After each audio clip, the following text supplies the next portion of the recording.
پاکستان اس وقت وجود نہیں رکھتا تھا، یاد رکھیے گا، لیکن حدیث مبارکہ میں جب اس خطے کا ذکر کیا گیا ہے تو 4 الفاظ استعمال فرمائے گئے ہیں۔ سیدی رسول اللہ نے لفظ ہند استعمال فرمایا ہے۔ سیدی رسول اللہ کی بڑی مشہور حدیث شریف ہے جس کا مفہوم ہے کہ میں عرب ہوں لیکن عرب مجھ میں سے نہیں، میں ہند میں سے نہیں ہوں لیکن ہند مجھ میں ہے۔ بڑی مشہور ماشاءاللہ خوبصورت ترین حدیث ہے۔ پھر ایک حدیث ہے جو آپ نے فرمایا کہ مجھے ہند کی طرف سے ٹھنڈی ہوا آتی ہے، جس پر اقبال کا مشہور شعر ہے جیسے میرے عرب کو آئی ٹھنڈی ہوا جہاں سے، میرا وطن وہی ہے، میرا وطن وہی ہے۔ تو ہند کی ایک اصطلاح ہے جو سیدی رسول اللہ استعمال فرماتے رہے، غزوہ ہند آپ نے استعمال فرمائی ہے۔ دوسری اصطلاح جو آپ نے اس خطے کے لیے استعمال فرمائی ہے وہ سندھ ہے۔ ایک حدیث شریف ہے جس میں آپ نے فرمایا کہ میری فوج کے لشکر سندھ اور ہند پر حملے کریں گے۔ تو سندھ، محمد بن قاسم آپ کو یاد ہے وہ سندھ پر آئے تھے، اور اس وقت سندھ تقریباً آدھا پاکستان تھا۔ محمد بن قاسم ملتان تک تشریف لائے تھے اور یہ علاقہ آپ نے فتح کیا تھا۔ پھر جو لفظ آپ نے اس خطے کے لیے استعمال کیا ہے وہ مشرق ہے، جنرلی ایسٹ، مشرق کی جانب سے۔ وہاں مشرق سے آپ نے فرمایا کہ مسلمان لشکر بھی اٹھیں گے جن میں امام مہدی ہوں گے، اور آپ نے یہ بھی فرمایا کہ خوارج کا فتنہ بھی یہیں سے اٹھے گا، اور آج آپ دیکھتے ہیں کہ خوارج کا فتنہ اسی علاقے سے اٹھا ہوا ہے، پاک فوج اس کو سرکوبی کر رہی ہے۔ پھر آپ نے لفظ استعمال فرمایا خراسان کا۔ خراسان میں بھی جو حدیث مبارکہ ہیں آپ نے اس میں جو لفظ استعمال فرمایا قبلہ خراسان یا قبل خراسان، جس کو جو مرضی اعراب لگا لیں آپ، اعراب پہ اگر آپ اختلاف کرتے ہیں، یعنی خراسان سے پہلے یا خراسان کی جانب، یہ دونوں لفظ استعمال ہوئے ہیں۔ اور ایک آدھ حدیث میں خراسان کا لفظ بھی استعمال ہوا ہے، جو پاکستان کا شمالی حصہ ہے، بلوچستان سے لے کر پورا ہمارا فرنٹیئر ٹرائبل ایریا سے لے کے پورا ناردرن پاکستان، یہ بھی خراسان ہے۔ سو اگر آپ تینوں ڈیفینیشن لے لیں، ترجمہ لے لیں کہ خراسان لے لیں، خراسان کی جانب لے لیں، خراسان سے پہلے لے لیں، جو بھی ترجمہ آپ لیتے ہیں اس میں سارا شمالی پاکستان شامل ہو جاتا ہے۔ اور مشرق جب کہتے ہیں تب بھی پاکستان شامل ہوتا ہے، ہند جب کہتے ہیں تب بھی پاکستان شامل ہوتا ہے، کیونکہ ہند جو ہے اب تقسیم ہو کر مشرق ہند اور مسلم ہند میں تبدیل ہو گیا۔ سیدی رسول اللہ نے جنرل ڈائریکشن کی بات کی ہے، بات کی ہے خراسان کی جانب، پھر آپ نے فرمایا مشرق کی جانب، پھر آپ نے فرمایا ہند کی جانب۔ تو یہ ایک جنرل ایریا ہے، لہٰذا کوئی پن پوائنٹ ایریا نہیں ہے یہ کہ یہ کہیں کہ صاحب یہ علاقہ صرف ایران میں ہے، یہ علاقہ صرف افغانستان میں ہے، یہ علاقہ پاکستان ہے۔ اس میں اب اس کی وجہ ہم آپ کو بتاتے ہیں کیوں کہ ہم یہ بات کر رہے ہیں کہ خراسان کی احادیث مبارکہ کو آپ غزوہ ہند کی احادیث سے الگ نہیں کر سکتے۔ آپ کسی صورت میں حضور صلی اللہ علیہ وسلم کی وہ احادیث مبارکہ جو سیدی رسول اللہ نے ہند کے بارے میں فرمائی ہیں ان کو، کیونکہ یہ سارا علاقہ ایک ہی ہے، ہند، مشرق اور خراسان یہ ایک پیکج ہے، اور احادیث مبارکہ اس میں آپس میں جڑی ہوئی ہیں۔ ہند کے بارے میں ایک بڑی مشہور حدیث ہے سیدی رسول اللہ نے جو فرمائی، ہم پڑھ کے سناتے ہیں۔ حضرت ابو ہریرہ رضی اللہ تعالیٰ عنہ سے روایت ہے کہ سیدی نے ہندوستان کا تذکرہ کیا اور فرمایا ضرور تمہارا ایک لشکر ہندوستان سے جنگ کرے گا اور اللہ ان مجاہدین کو فتح عطا فرمائے گا، حتیٰ کہ مجاہدین ان ہندو بادشاہوں کو بیڑیوں میں جکڑ کر لائیں گے، اور اللہ اس عظیم جہاد کی برکت سے ان مجاہدین کی مغفرت فرمائے گا۔ پھر یہ مسلمان واپس پلٹیں گے تو عیسیٰ علیہ السلام کو شام میں پائیں گے۔ یہ نوٹ کیجئے گا، بڑی اہم بات ہے، اس لیے کہ خراسان والی حدیث میں بھی اس کا ذکر آتا ہے، لہٰذا ہم اس کو جوڑیں گے اس سے۔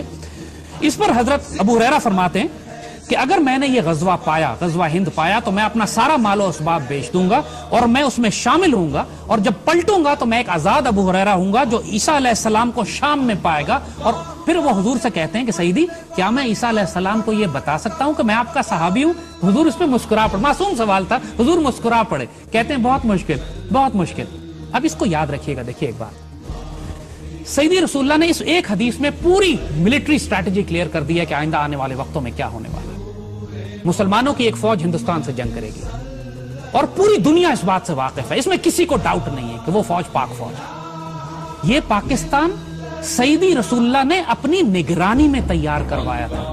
یہ بات ہم اس لیے بڑے اعتماد سے کہہ رہے ہیں کہ اس بات کو ڈیفائن کر کے، ڈسکس کر کے ہم 1000 دفعہ ختم کر چکے ہیں۔ قائد اعظم کو حضور کی زیارت ہوئی، حضور نے حکم دیا قائد اعظم کو کہ ہندوستان جاؤ، تم سے ڈیوٹی لینی ہے۔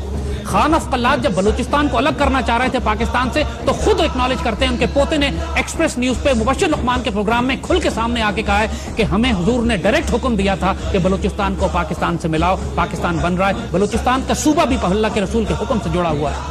علامہ شبیر احمد عثمانی کو سیدی رسول اللہ کی خواب میں زیارت ہوئی، انہوں نے فرمایا قائد اعظم میرا سپاہی ہے، اس کے ساتھ شامل ہو جاؤ جا کے۔ قائد اعظم اقبال کے خواب اور مشن اور ویژن جو تھا اس کی بنیاد پر بنا۔ نعمت اللہ شاہ ولی نے آج سے 600 سال پہلے جب بشارتیں دی ہیں اس خطے کے حوالے سے تو انہوں نے مومنان غربی کا ذکر کیا ہے، مغربی پاکستان کے مسلمان جو ہیں وہ ہندوستان پر فاتحانہ غازیانہ قبضہ کریں گے۔ تو اس میں کسی کو ڈاؤٹ ہی نہیں ہے کہ یہ پاکستان جو سیدی رسول اللہ نے اپنی نگرانی میں تیار فرمایا ہے، جس کو غزوہ ہند کے لیے تیار کیا گیا ہے، یہی لشکر ہوگا، یہی پاکستان آرمی ہوگی جو سیریا جائے گی، شام جائے گی، اس وقت جب آخری زمانے میں اسرائیل کے ساتھ ایک فائنل بیٹل ہوگی۔ اور یاد رکھیے گا کہ پاکستان آرمی کی تربیت اللہ پچھلے کئی برسوں سے اس کام کے لیے کروا رہا ہے۔ ہم مسلم دنیا کی واحد آرمی ہیں جو غزوہ ہند بھی لڑ رہی ہے، ہم انڈیا سے بھی لڑ رہے ہیں، ہم خوارج کے خلاف بھی لڑ رہے ہیں، اور ہم یہودیوں کے خلاف شام میں لڑ چکے ہیں۔ پاکستان ایئر فورس شام جا کے اسرائیلیوں کو مار کے گرا چکی ہے، اور آنے والے وقتوں میں پچھلے دنوں ابھی فلسطین میں ایک زبردست مظاہرہ ہوا تھا جس میں فلسطینیوں نے پاکستان آرمی کو دعوت دی تھی کہ آپ آئیں اور ہمیں آزاد کرائیں۔ تو یہ یاد رکھیے گا کہ اس خطے سے، خراسان سے، مشرق سے، ہند سے 2 فوجیں شام نہیں جائیں گی۔ حضور نے جب خراسان والی فوج کا ذکر کیا ہے تو وہاں بھی حضور نے فرمایا کہ خراسان سے ایک فوج اٹھے گی جس کے اندر امام مہدی ہوں گے، وہ فوج شام میں جائے گی۔ ایک حدیث شریف ہے، ہم آپ کو بتائیں، بڑی اہم حدیث شریف ہے۔ میرے آقا سیدی رسول اللہ صلی اللہ علیہ وسلم نے بالکل واضح بتا دیا تھا کہ عربوں میں جنگیں در جنگیں ہوں، عرب دنیا تباہ و برباد ہو جائے گی۔ حدیث شریف میں ذکر آتا ہے کہ عرب جب بالکل جنگوں میں گھر جائیں گے، بے اختیار جنگیں ہوں گی عربوں کے اوپر، اور پورا عرب جو ہے حالت جنگ میں ہوگا، کوئی مستحکم حکومت وہاں نہیں ہوگی، اس وقت حضور نے فرمایا، ایک حدیث شریف ہے کہ اللہ تعالیٰ غیر عرب قوم میں سے ایک فوج اٹھائے گا جس میں عربوں سے زیادہ شہسوار فائٹر ہوں گے، تگڑے فائٹر ہوں گے، اور اس قوم کا اسلحہ عربوں سے زیادہ طاقتور ہوگا۔ نوٹ کیجئے کہ پوری عرب دنیا میں سب سے زیادہ خوبصورت فائٹر پاکستان میں ہے، اور پاکستان اس دنیا کا واحد مسلمان غیر عرب مسلمان ملک ہے جس کے پاس ایٹمی ہتھیار ہیں۔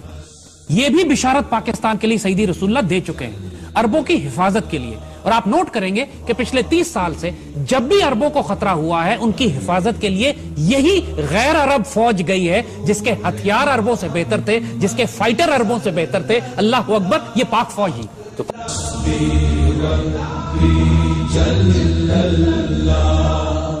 ما فی قلبی غیر اللہ نور محمد صلی اللہ حق لا